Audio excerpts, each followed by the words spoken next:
Welcome to 7 Pot Club. I'm Rob. I grow hot peppers. It's a warm October day in Minneapolis, and based on the extended weather forecast, probably the last day I'll be wearing shorts in 2018. These hot pepper plants are living on borrowed time. There was a frost warning last weekend, but it only got down to 36 degrees Fahrenheit, and the plants are still hanging in there. Hard to believe it was just 2 weeks ago that Kat picked and I tasted such beautiful examples of my 7 favorite red hot peppers. Today, we'll take a look at these varieties and see how the plants are holding up so late in the season. Then, since there's no point in waiting until the last minute, we'll start decommissioning plants that have reached the end of their useful life. We'll also take a look at something fun I got in the mail last week. But first, we'll say goodbye to summer with a reprise of a song I originally sang right here in the front yard. Let's get started. In summer we were having so much fun. Tried to maximize our time out in the sun. No, this is not a funeral. It's a celebration. Start over again.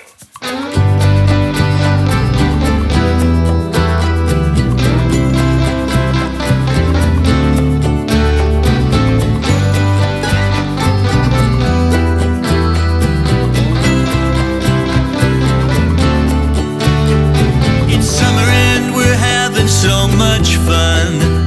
Gotta maximize our time out in the sun. It's summer and we're barefoot in the grass. I wish there was a way to make it last. Many like to recreate in a boat out on the lake, but others would prefer to take a walk along the shoreline. I could move to a different state where it's like this on every date, but then would I appreciate the fleeting days of summer? It's summer and it's time to hit the beach. Roast an ear of corn or eat a peach. It's summer and sometimes it almost hurts, eating what we planted in the dirt. It's summer and we're having so much fun. It's summer and we're having so much fun.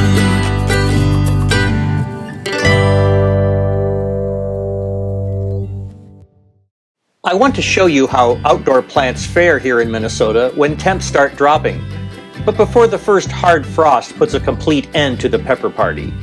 So let's focus on the varieties featured in our last tasting video. We've got a few of these Habanero Vietnam plants, all in pots. As you can see, this plant still has a lot of pods in various stages of ripening. Next up, red Savina. Another week or two is definitely going to increase our yield of these super tasty super habs.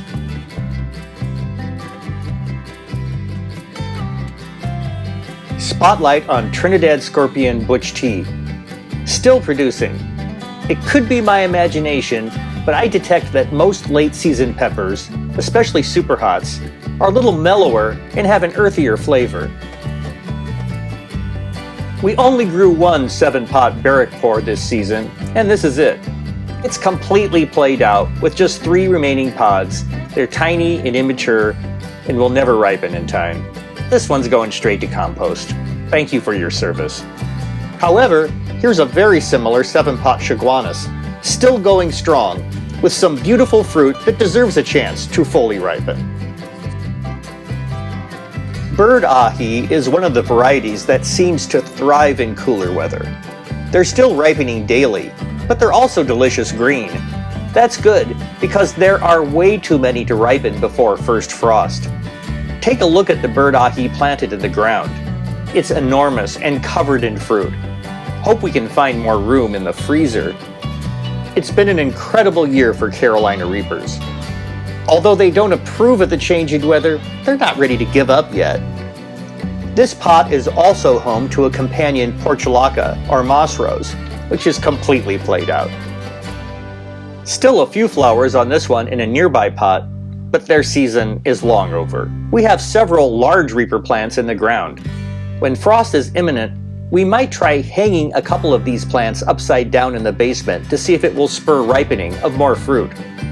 Finally, Mata Frade, my #1 favorite red hot pepper, still delivering the goods. I noticed you can see damage on the leaves from back on Memorial Day.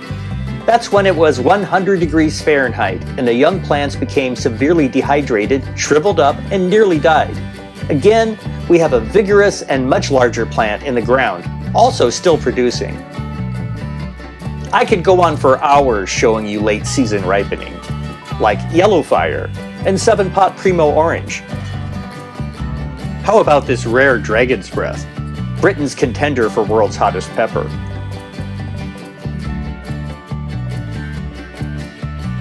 Lastly, check out the exotic Mini Rocoto Brown, another pepper that enjoys cool weather. It's still flowering.